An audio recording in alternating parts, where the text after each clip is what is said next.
Nosso Pai Celestial, nós estamos aqui na Tua presença agradecidos por estes louvores entoados ao Senhor, ó Pai.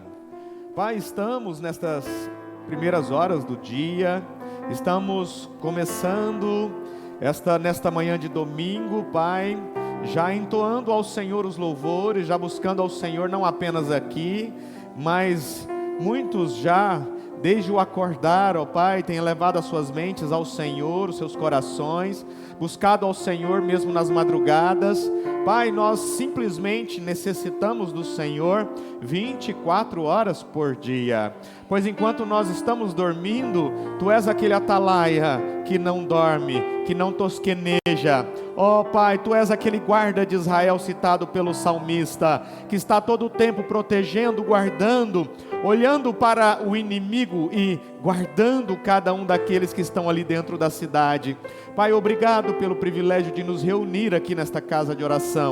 Obrigado pelo privilégio de cada um aqui presente poder entoar louvores, adorar ao Senhor, e aqueles que pela internet o fazem mesmo à distância, que o Senhor esteja com cada um também, que estas mesmas bênçãos sejam estendidas a cada um de vocês, mesmo distantes, sabendo que a graça, a misericórdia do Senhor se renova a cada manhã, e ela não tem limite de distância, não importa quão longe você esteja, que Deus esteja também enviando o anjo aí para você, te curando, te libertando, te ajudando, em o nome do Senhor e Salvador Jesus Cristo, amém, amém. Podem se assentar, obrigado. E mais uma vez nós estamos na nossa EBD. Semana passada nós respondemos algumas perguntas acerca da salvação, né? Do processo da salvação, daquilo que a gente entende que são os elementos, que são as etapas que compõem o processo da salvação. Então a gente fala de elementos, né? A gente fala de processo, etapa. Significa que a salvação ela não é simplesmente algo que aconteceu e pronto, já está acontecido. Vamos dizer assim, salvo uma vez, salvo para sempre, até porque essa afirmação, salvo uma vez, salvo para sempre, ela não condiz com o fato que é o processo e as etapas da salvação, né? Então, salvo uma vez, salvo para sempre, desde que esse processo da salvação se conclua ali no último suspiro de vida de cada ser humano. Aí tudo bem, foi salvo, mas eu não sei, Isaac, se é possível usar o whiteboard aí, vê se é possível, que eu queria apenas, de repente a gente já começa testando, né? Se for possível, e aí em vez de usar o quadro, o branco, né? Vamos ver se dá para usar. E é só para ficar mais claro, ficar mais fixado. Se for possível, tá? Se não for também, não vai atrapalhar não. Então nós precisamos entender isso, e nós estamos falando sobre isso, que a salvação ela passa por etapas, né? Ela passa por etapas, e ela parte do princípio, da redenção, né? A redenção, vamos dizer assim, a primeira etapa de Deus no processo da salvação. E a redenção, ela representa o resgate, né? Quando Deus resgata aqueles que estavam perdidos. Quando que Ele resgatou? Lá na cruz do Calvário. Estou vendo ali a irmã Ruth, bem-vinda, a Ruth, Lídia. Tem mais ali a Adriana e Luiz Mauro, né, também. E eu estou vendo ali também o casal Mauro. Eu não falei, será que é Mauro e Laísa aí na frente? Você está tanto tempo sem vir aqui que agora deu um branco aqui. Meu Deus. Renata. Eu falei, gente. E a Renata é a Bruna, né? É a Bruna, Renata e Bruna. Que honra, né? Quem mais aí que... São todos de casa, né? Mas é porque estão aí andando pelos caminhos da vida, né? De vez em quando a gente se encontra, né? São todos de casa. Bom, acho que são estes e todos os demais amigos próximos aí. vamos lá, né, para aquilo que é o essencial nas nossas escolas bíblicas. Bem-vindo a vocês, né, que participam mesmo à distância e estão conosco nesta manhã. Então, gente, esse processo da salvação, essas etapas que fala da redenção, fala da cruz, fala do resgate, fala do perdão dos pecados. Então, por que isso é tão importante? Isso, a teologia, ela tem uma matéria que chama soteriologia, né? É o estudo da salvação. Por que a teologia olha muito para isso? Porque existem debates, existem vários pontos de vista, várias visões de salvação, e tem hoje, contemporaneamente, tem uma doutrina que se prega, né, em algumas igrejas, que usa aquela hipergraça, né? É o nome que se dá, resumindo o estudo da hipergraça no processo da salvação. O que é isso? É que se você foi salvo um dia, você está salvo. É quase igual àquilo que vocês conheciam, né? Não se preocupe com eleito, porque eleito não se perde, né? Se é eleito, eleito não se perde. Vocês sabem disso? O que caracterizava alguém eleito, né? Porque assim, eu tenho que saber primeiro o que é eleito, para depois saber se não vai haver perdição, né? Se não vai se perder, se não vai ter fim. Bom, primeiramente, a eleição baseada naquilo que nós entendíamos. E por que às vezes eu preciso resgatar algumas doutrinas, algumas crenças ali do passado? Para que a gente possa desfazê-las, já colocando no lugar delas aquilo que é bíblico, tá? Por isso que às vezes eu resgato algumas coisas ali do passado, aí você vai lá, opa, é mesmo, eu pensava desse jeito, e a gente já vem, já sobrepõe aquilo que é bíblico sobre aquilo conforme nós criamos. Então, não se preocupe com eleito, porque eleito não se perde. O que é um eleito? Eleito, na visão que nós tínhamos, é aquele que cria no mensageiro e na mensagem da hora. Então, para que alguém fosse eleito, ele precisava crer no mensageiro e na mensagem da hora, e que, portanto, esse mensageiro e mensagem da hora precisavam ser apontados, né, mostrados através das eras da igreja, né? Então, cada mensageiro viveu um certo tempo, e cada mensageiro desse teve pessoas ali que creram nele. Então, aquelas pessoas eram consideradas eleitas. Ou seja, quando eu uso essa forma de ver, essa visão, essa doutrina, eu simplesmente desconsidero completamente quem? Cristo. E aí? Está vendo como é que vocês já estão sábios? Se eu desconsidero a Cristo, eu estou sendo anticristo. Então é uma doutrina anticristo, né? É uma doutrina humana, e eu até diria doutrina de demônios, né? Não se assuste quando fala de doutrina de demônios. Paulo usa esse termo, doutrina de homens, doutrina de demônios, doutrina de Deus. Por que doutrina de demônios? Porque são doutrinas que elas não acabam com a morte daqueles que a instituem. Aqueles demônios continuam instituindo ela, conforme alguém dá abertura para que isso seja levado às pessoas. Então, por isso, doutrina de demônios são doutrinas criadas por seres realmente espirituais do reino das trevas, que de vez em quando, uma vez ou outra, estão aí estabelecendo doutrinas para quê? Para cegar a verdadeira doutrina, para cegar, tirar os olhos das pessoas daquilo que é verdadeiramente bíblico. Então, por isso, a soteriologia, que é o estudo da salvação, é o estudo desse termo que nós estamos trabalhando aí já algumas escolas, fala, né, de alguns pontos. Não que eu esteja trazendo a soteriologia para vocês nos termos da teologia, não é isso. Eu estou dizendo que existe um estudo, e o que nós estamos trazendo é um estudo bíblico, né, da questão da salvação, da graça, né, da fé, porque Efésios 2:8 diz que por graças, ou pela graça, sois salvo por meio da fé. Então, só nesse trechinho, né, a gente fazendo uma interpretação seca desse trecho, dessa frase. Pela graça sois salvo por meio da fé, é mediante a fé. A fé eu posso ter sem antes que Jesus me dê.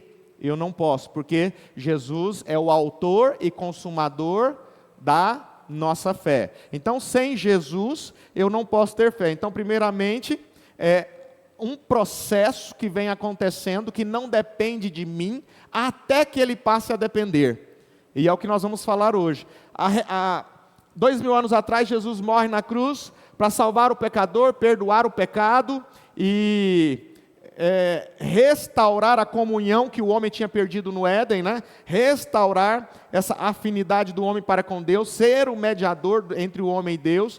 Depende de mim essa redenção, esse resgate? Não dependeu, até porque eu não estava lá.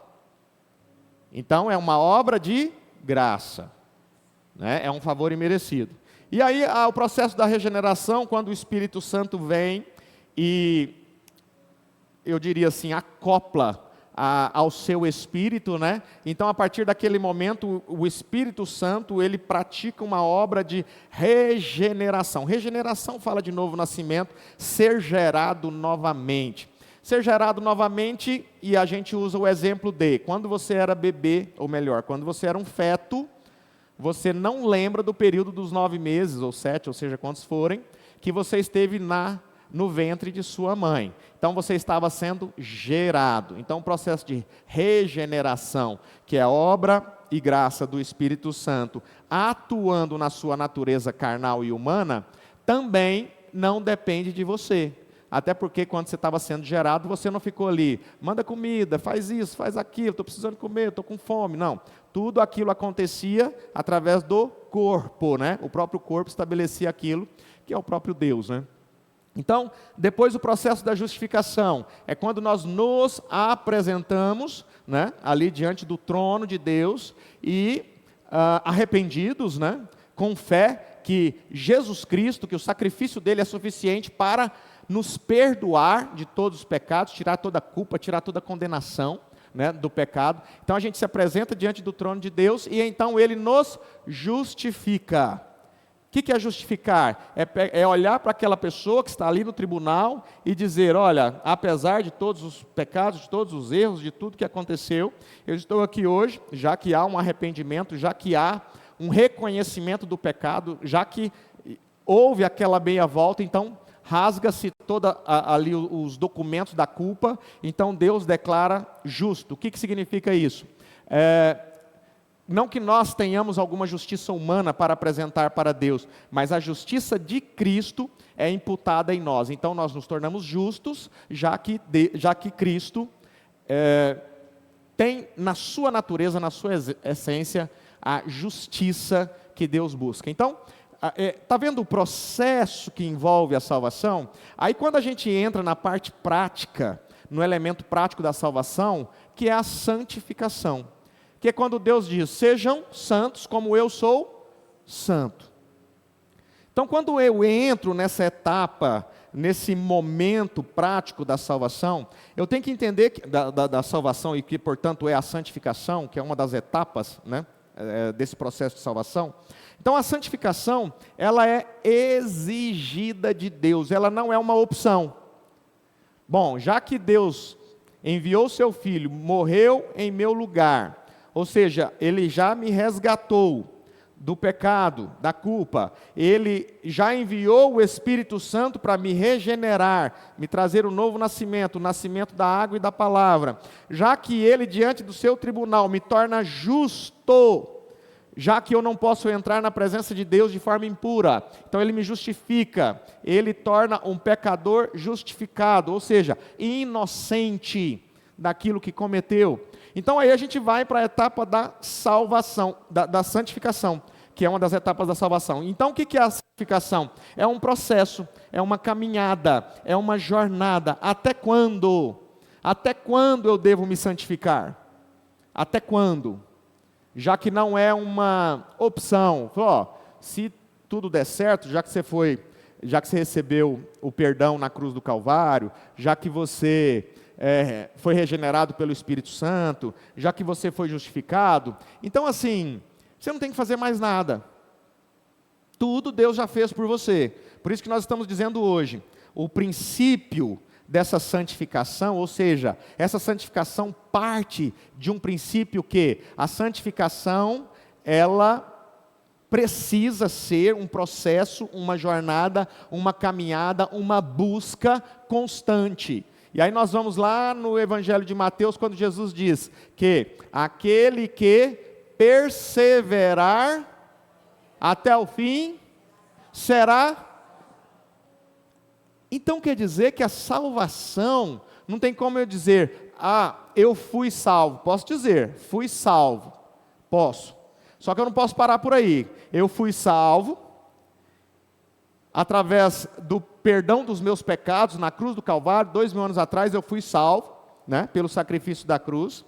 Eu estou sendo salvo, através, né, da regeneração, da justificação, da santificação, estou sendo salvo diariamente, é um processo contínuo, né, é a parte prática da salvação, já que eu não, como se diz, colaborei com as etapas anteriores nessa, a soberania de Deus não está só, a soberania ela caminha junto com a minha colaboração. Apesar de Deus ser soberano, Ele pode fazer o que quiser, mas eu colaboro através da busca da santificação. Se eu busco a santificação, é um processo de livre-arbítrio, eu escolho sim ou escolho não. Então, parte de uma escolha. Então, esse processo, essas etapas da salvação, e quando a gente chega nessa parte prática da santificação, nós vamos ler aqui em Romanos capítulo 6, verso 15 a 23. Observe assim, que o assunto ele é denso. Nós falamos das etapas da salvação numa escola, depois respondemos sobre salvação pode se perder, criança, quando morre antes da idade, né, de concluir aquela idade da inocência, como que é? Quer dizer, nada que, nós não estamos aqui simplesmente batendo martelos nas respostas, nós estamos entregando, através da palavra, respostas, né? Então, acerca da dúvida de um irmão e de outros irmãos que, bom, se eu sou salvo, se eu entendo que eu sou salvo, estou sendo salvo e serei salvo, né? Porque como que eu posso confirmar que eu serei salvo? É aquele que perseverar até o fim, será salvo. Então a Bíblia mostra isso, que você foi salvo, você está sendo salvo e você será salvo. O que significa isso? Processo, início, meio e fim. É assim que é a salvação, assim que ela funciona, né? Então, lendo Romanos capítulo 6, que nós vamos ler agora, e aí nós vamos entrar assim, qual que é o princípio que leva um ser humano a ser santo, já que não existe homem ou mulher santa ou santo, né? Já que não existe ninguém justo, nenhum sequer, nós já falamos sobre justificação, né? Não existe justo, sim, com base na sua natureza humana, mas existe justificados com base na natureza de Cristo. Romanos 6, verso 15, e então, vamos pecar porque não estamos debaixo da lei, mas debaixo da graça? É uma pergunta que Paulo faz. Já que ele diz um pouco antes, onde abundou o pecado, superabundou a graça. Então, olha que pergunta capciosa, né? Onde abundou o pecado, superabundou a graça. Opa, então eu vou pecar mais para que a graça seja maior ainda, né? É o que vem à mente, né? Onde abundou o pecado, onde aconteceu, onde esteve ali o pecado, de forma abundante, superabundou a graça. Aí você ouve isso, o que você pensa? Então eu vou pecar mais, porque a graça será cada vez maior. Essa é a pergunta que eles fizeram para Paulo. Vamos pecar porque não estamos debaixo da lei, mas debaixo da graça? De maneira nenhuma. Não sabem que quando vocês se oferecem a alguém para lhe obedecer como escravos, tornam-se escravos daquele a quem obedecem? Escravos do pecado, que leva à morte, ou da obediência, que leva à justiça. Toda vez que falar de justiça, esquece, gente, o Código Penal brasileiro, esquece o direito, a lei do direito. Não é isso que Deus está falando, não é isso que Deus está falando através de Paulo, através dos seus escritos, né? Ele está falando dessa justiça que provém de Cristo, que é a que proporciona a justificação, que é olhar para um pecador e considerar aquele pecador, aquele culpado, inocente. Vamos lá, vamos continuar com a leitura. Escravos do pecado para a morte, ou da obediência que leva à justiça. Mas, graças a Deus, porque embora vocês tenham sido escravos do pecado, passaram a obedecer de coração à forma de ensino que lhes foi transmitida. Que forma de ensino é essa? Bíblia, gente, palavra. O que Paulo está dizendo? Ele está pregando, falando com os romanos, escrevendo aos romanos e ao mesmo tempo escrevendo a toda a igreja, né? Vocês foram libertados do pecado e tornaram-se escravos da justiça. O que ele está dizendo? Por que nós fomos libertados do pecado? Lá na redenção, lá no resgate, lá na cruz.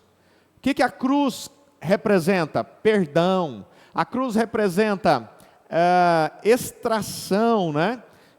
Da culpa, da condenação, do poder do pecado. Então, quando alguém peca, não é porque ela é escrava. Quando alguém, que eu digo assim, vamos pensar em alguém que está vivendo esse processo de salvação. Fui salvo, estou sendo salvo, serei salvo.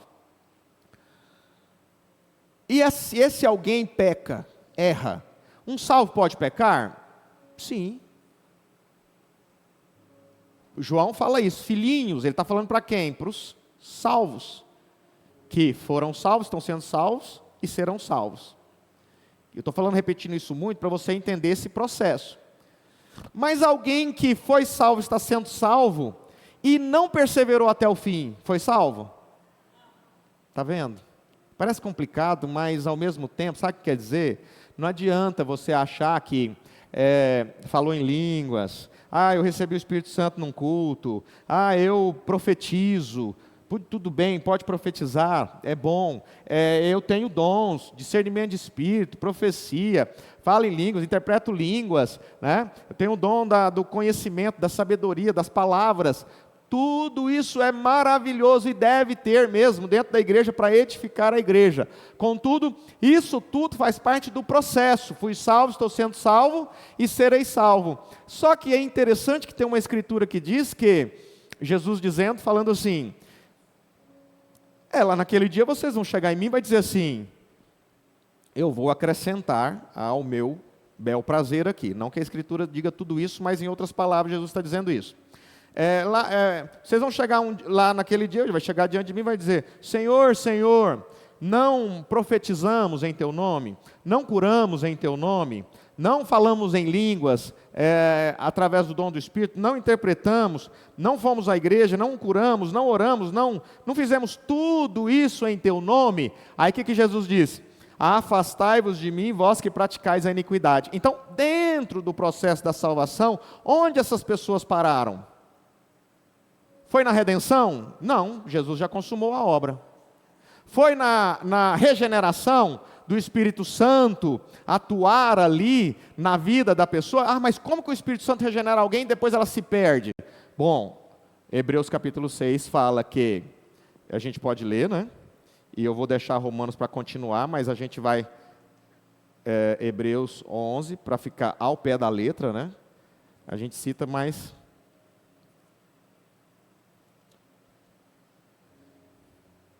Hebreus 6. Hebreus 6. Ora, para aqueles que uma vez foram iluminados, 6:4. Para aqueles que uma vez foram o quê? Iluminados. Provaram o quê? O dom celestial. Tornaram-se participantes do quê?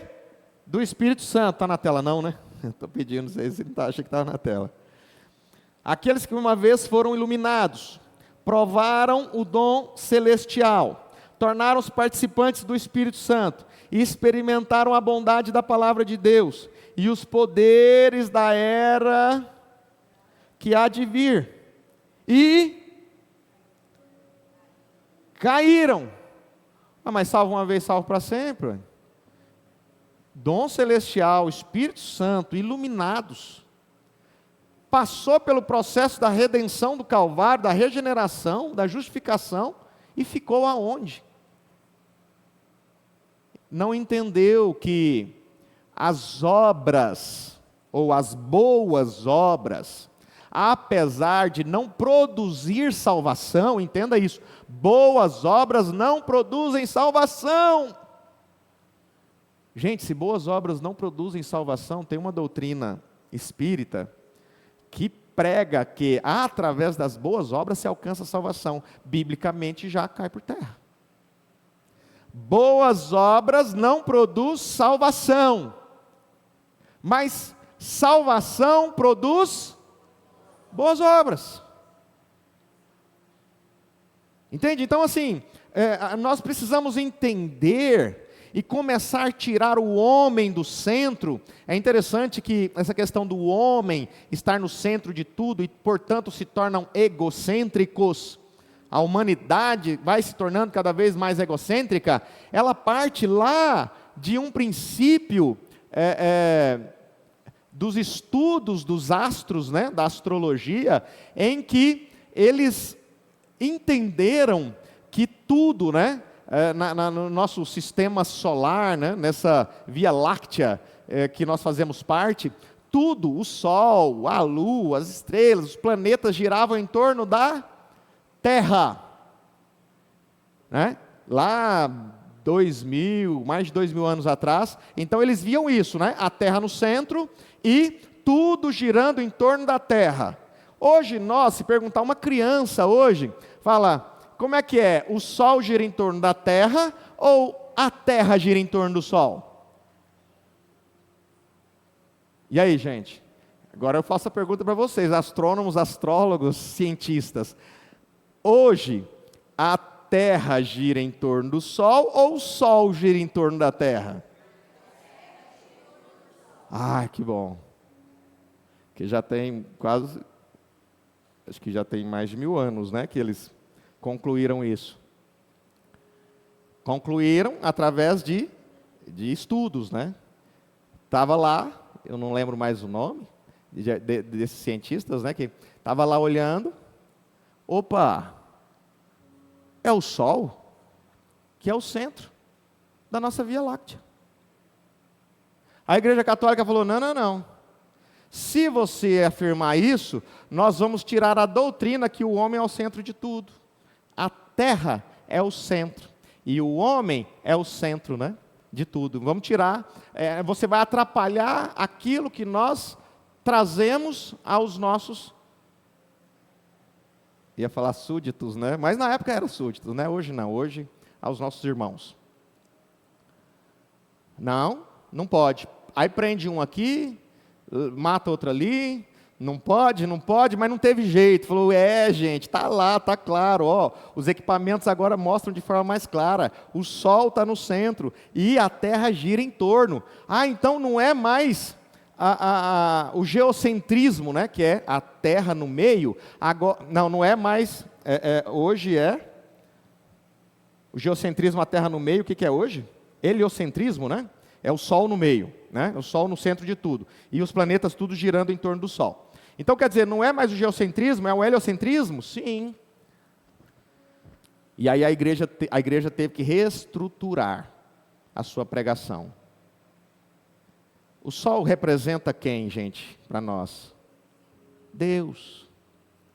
Jesus é chamado de Sol da Justiça. É interessante, parece coisa boba, mas colocar a Terra no meio é fantástico para a igreja dizer que sim, a igreja precisa de um mediador, né? Um vicário, aquele que intermedia, sendo que Jesus já é esse Sol da Justiça, que é o centro. Jesus é o centro da Bíblia, Jesus é o centro dos estudos das Escrituras, Jesus é o centro do cristianismo, Jesus é o centro do Antigo Testamento e, portanto, do judaísmo. Não adianta dizer que não é, Jesus é, porque ele está descrito no Antigo Testamento através dos profetas, através de Moisés. Jesus é o centro disso tudo. Jesus é representado através do Sol como centro da nossa Via Láctea. Então, a pessoa que passa por tudo isso, prova o dom celestial, é iluminado pelo sol da justiça, participa do Espírito Santo, experimenta a bondade da palavra de Deus, o poder, e cai. É impossível que sejam reconduzidos ao arrependimento, pois para si mesmos estão crucificando de novo o Filho de Deus, sujeitando-o à desonra pública. Muita gente não precisa ter vivido há 2000 anos atrás. Muita gente está crucificando Cristo novamente, através do seu comportamento contrário àquilo que os apóstolos ensinaram, que a partir do momento que você entende que é salvo, se não existem boas obras, está mostrando que você está dizendo apenas da boca para fora que é salvo, mas não é. Por quê? Boas obras não produzem salvação, mas salvação produz boas obras. Por isso que Tiago fala assim, você quer mostrar a sua fé para mim? Eu te mostro a minha fé através das obras. Mostra a sua fé para mim, que eu te mostro através das obras. Não é porque simplesmente as obras produzirão fé, mas a fé produzirá obras. E a fé parte do princípio de que você não alcança a não ser através de Jesus. Então, nós vimos aí que sim, é possível alguém experimentar tudo isso e se perder. E Jesus fala, afastai-vos de mim, vós que praticais a iniquidade. E voltando em Romanos capítulo 6. Vocês foram libertados do pecado. Diga amém. Sabe por quê, gente, que eu estou pedindo para dizer amém? E é lógico que você precisa dizer isso de forma espontânea, não a pedido. Mas quando Paulo diz assim, vocês foram libertados do pecado, ele está dizendo sim que foi. Então por que você diz ainda que é um pecador? Se você foi libertado do pecado. E tornaram-se escravos da justiça. Se você não é escravo do pecado, gente, observa isso, se você não é mais escravo do pecado, mas escravo da justiça, ou seja, se tirarmos esse termo escravo, para não ficar tão forte, mas se você não for mais servo do pecado, mas for servo da justiça, né? Então, significa que quando acontecer algo, um deslize na sua vida, um erro, você não vai olhar mais e vai dizer como Paulo disse ali, aqui a partir do Romanos 4, 5, 6, até o 7, porque aí ele, no 8 ele fala assim, já não há condenação para os que estão em Cristo Jesus, né? Então, esse capítulo 4, 5, 6, 7, fala ali daquela dificuldade que Paulo tinha. Ele falava assim, olha, o bem que eu quero fazer, esse eu não, mas o mal que eu não quero. Entende? A luta que ele estava falando acerca da sua natureza humana, quando ele fala que vocês foram libertados do pecado e tornaram-se escravos da justiça, nós não podemos mais culpar o pecado. O que aconteceu com você? Por que você fez isso? É o pecado que constantemente me domina. Não. Você já está liberto dele. É o que Paulo está dizendo. É o inimigo que fez isso. Não, ele não pode fazer, porque você já faz parte de um reino, e dentro do reino da luz o inimigo não tem poder. Então por que o salvo peca? Se o pecado não tem mais poder sobre ele, se nem o próprio acusador tem poder sobre ele, então por que o salvo peca? Pode tentar, essa aí pode falar.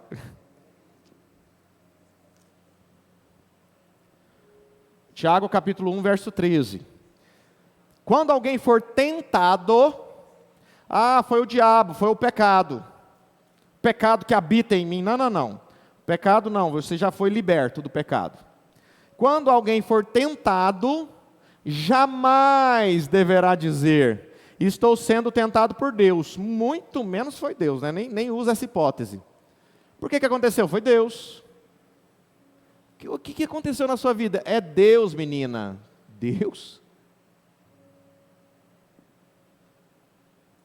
Pois Deus não pode ser tentado pelo mal e a ninguém tenta. Cada um, porém, é tentado pelo próprio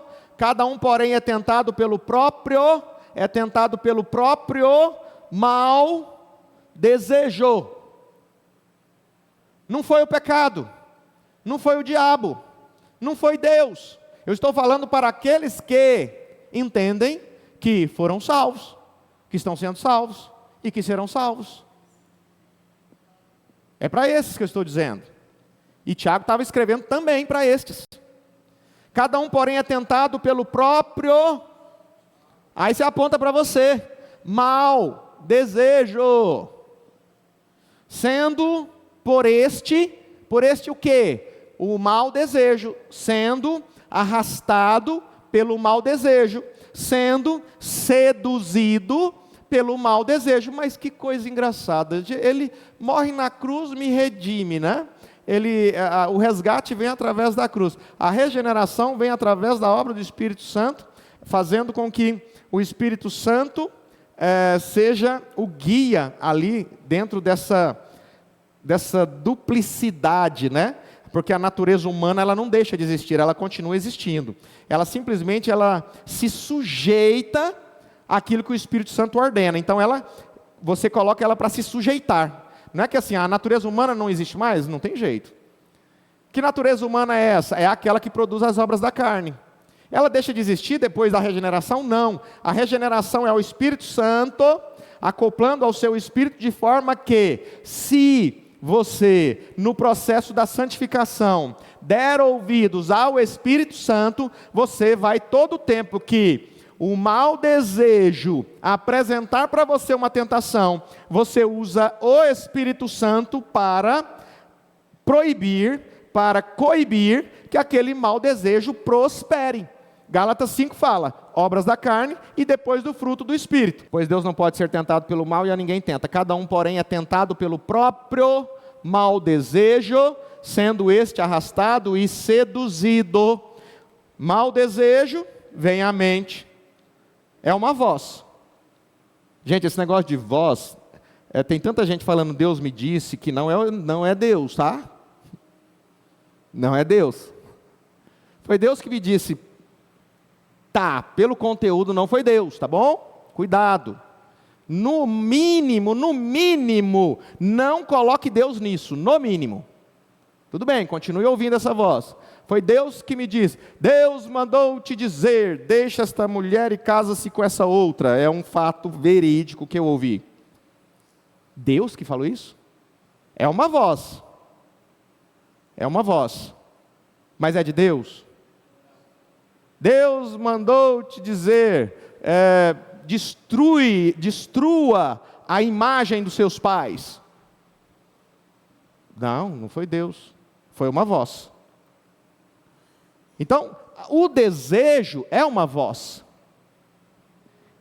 E o desejo nem sempre é mal. Por isso que ele falou, essa tentação vem de onde? Do mau desejo, que arrasta e seduz. Então esse desejo, essa voz, tendo concebido, que concepção é essa? A mesma concepção, que não tem nada a ver com sexo lá no Jardim do Éden. A voz da serpente, ela permitiu que aquela voz concebesse, né? É o desejo concebendo. Tendo concebido, dá à luz o pecado. Então Eva ouviu, ela aceitou, ou seja, ela concebeu, não houve nada de sexo lá no jardim naquele momento, tá? Com serpente. Então, ela deu à luz ao pecado. Qual que é o pecado original do Éden? Desobediência. Desobediência. E desejo, tendo concebido, dá à luz o pecado. Bebezinho, nasceu o bebezinho. Que bebezinho? Ah, olha o que aconteceu comigo. Foi o diabo, foi Deus, foi o pecado. Não, aquele bebezinho foi produzido pelo seu desejo mau, pela sua vontade errada, que você não cortou, interceptou ela no início. Aí nasceu. E o pecado, após ter se consumado, gera a morte. E nós estamos falando hoje de santificação, a etapa prática da salvação. Hebreus capítulo 12 diz assim: esforcem-se.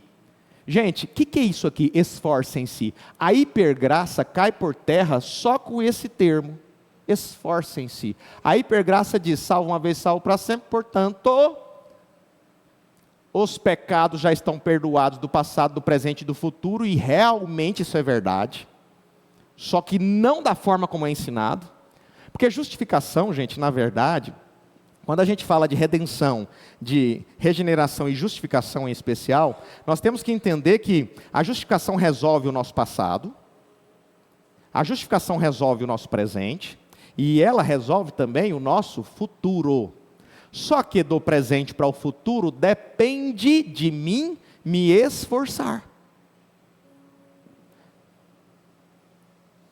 Se eu sou considerado inocente, e olha só a visão de alguns homens para fazer com que o meio cristão se torne oba-oba, né? Para todo mundo, é a hipergraça. E não é assim. Não é simplesmente venha como está e não permaneça como. E isso não, aí como nós somos pessoas que somos voltados a entender que pecado é a maneira de vestir, é isso, assim, e tem a ver, mas não é só isso, e a gente esquece que o pecado fala da maledicência, o pecado fala do roubo, o pecado fala do adultério, o pecado fala da cobiça, o pecado fala da discórdia, dissensões entre irmãos, isso que é pecado. Isso que vai tirar a pessoa do reino. Mentira, imoralidade sexual. Não, mas sou fiel. A única coisa que eu faço é ter ali os meus momentos de prazer diante daquela tela. Mas eu sou fiel. Imoralidade sexual. E aí às vezes vai e aponta para uma pessoa que está, às vezes, moralmente perdida na mente, né, dele ou dela. Esforcem-se para viver em paz com todos e para serem santos. Então é possível ser santo, mas precisa do meu esforço. Observe que por isso que é a parte prática,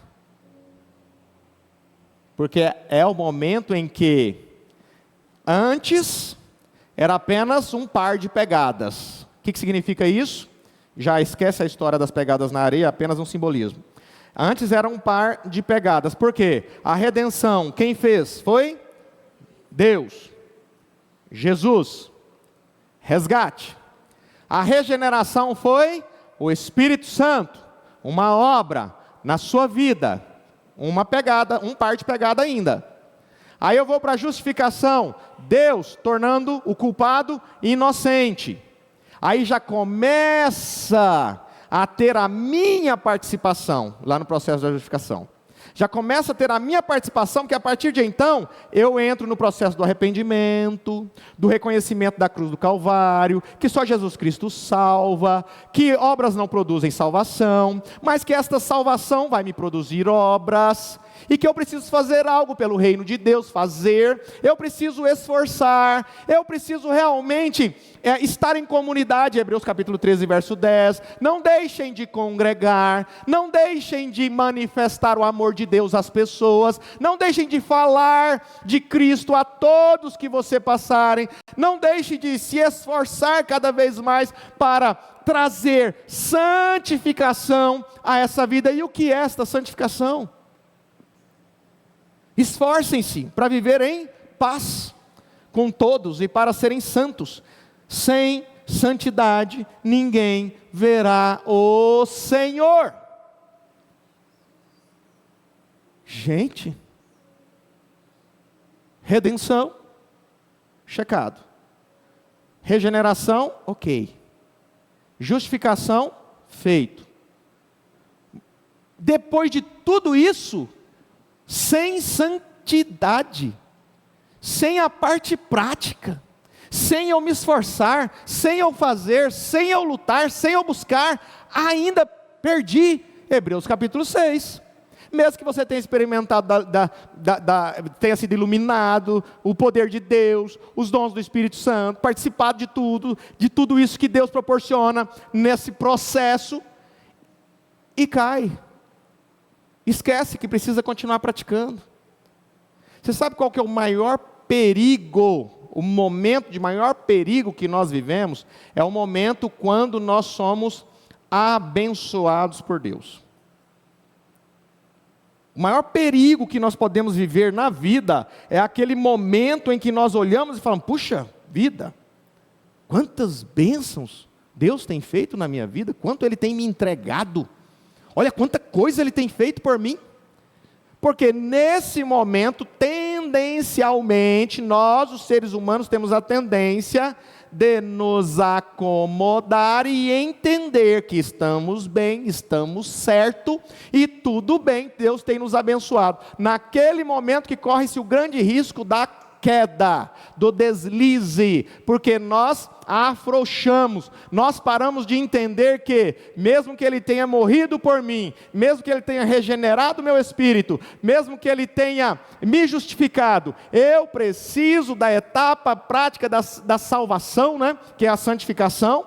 Eu preciso dessa etapa prática, que é a etapa que eu entro com a minha colaboração.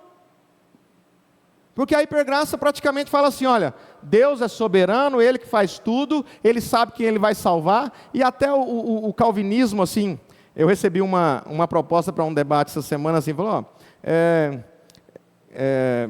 se você for calvinista, se você entende que a salvação, ela é assim, totalmente praticada através da soberania de Deus, ou seja, Ele escolheu antes da fundação do mundo, quem não é para ser salvo não vai, quem é para ser salvo Ele já escolheu, não tem o que fazer. Eu falei assim, eu não creio dessa forma. Se você cresce assim, a gente ia participar de um debate. Eu falei, não, então nesse ponto aí a gente concorda. Eu não creio assim. Quando eu falo que eu não creio baseado nas Escrituras. Eu não posso falar que não creio e não apresentar aquilo, como já apresentamos por várias vezes. Que a predestinação... Então, como é que trabalha com a predestinação? O que é predestinação? Antes, né? Isso é aula de português. Antes. Destinação, destino. Destino definido antes. E agora? Se o destino foi definido antes, como é que funciona esse processo então aí da salvação? Se os salvos já foram escolhidos antes da fundação do mundo, a predestinação, ela passa pelo roteiro que Deus tem da humanidade. Esse roteiro a gente pode chamar de filme, e esse filme a gente pode chamar de pré-ciência. Também antes, ciência, saber ou conhecer. Ele conheceu antes. Aí lá no livro do, acredito que é Isaías, não me lembro o capítulo, mas ele diz assim que Deus conhece o fim antes do princípio. Então, o que é isso? Pré-ciência, conhecer, ter conhecimento antecipado de quê? Da história da humanidade. Como eu tenho conhecimento daquele filme, que é a história da humanidade, eu sei como ele começa, eu sei como ele termina, e eu sei como ele transcorre. Então, como eu sei, é presciência. A predestinação dita na Bíblia, falada na Bíblia, ela passa pela presciência de Deus. Eu já sei quem vai aceitar, quem não vai, quem vai permanecer, quem vai perseverar. Mas como que Deus sabe disso tudo? Não gaste neurônios pensando nisso, que você nunca vai conseguir entender. Como Ele sabe disso? Predestinação passa pela presciência. Presciência, Ele já viu tudo. Se Ele viu tudo, é a mesma coisa de falar assim, chegou lá no final, nossa, danadinho, me enganou. Achei que ele ia ser do bem, foi do mal. Deus não é enganado. Nossa, ele foi do bem até aqui, E, 5 minutos antes de acabar o filme, aí virou do mal. Não perseverou até o fim. Se ele não perseverou até o fim, antes do final do filme, significa que Deus viu que ele enviou Jesus para morrer por ele também. Ele trouxe a regeneração do Espírito Santo a regeneração através do Espírito Santo. Ele trouxe a justificação, mas ele entendeu que ele não atuou na etapa prática da salvação até o fim. Aquele que perseverar até o fim será. Aí ele foi, não posso escolher. Antes do fim ele. E já outro arrebentando, fazendo tudo que não deve, lá no fim, aí fica assim, faltando 2 minutos para acabar o filme. Nossa! Pai, lembra de mim quando entrares no teu reino? Ai, Jesus, fui pego de surpresa, como se Deus estivesse sendo pego de surpresa, né? Fui pego de surpresa. Nossa, mais um para o nosso reino. Ele já tinha visto. O que significa isso? Deus sabe do fim antes do princípio. Na verdade, Ele te produz, né? Vamos falar da produção, né? Em série. Ele produz, Ele te gera no ventre da sua mãe. Sabe por quê? Sabendo se você vai perseverar até o fim.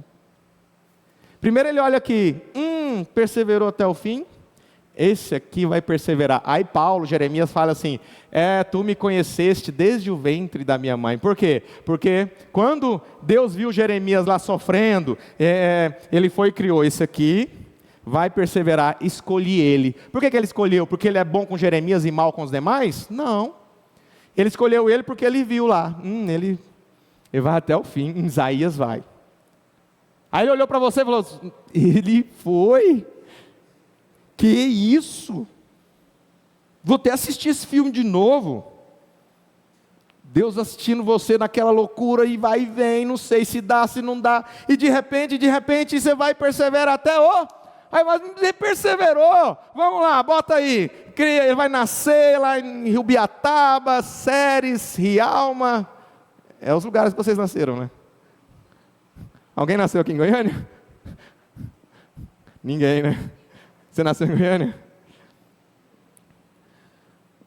Gente, as etapas práticas da salvação é muito importante.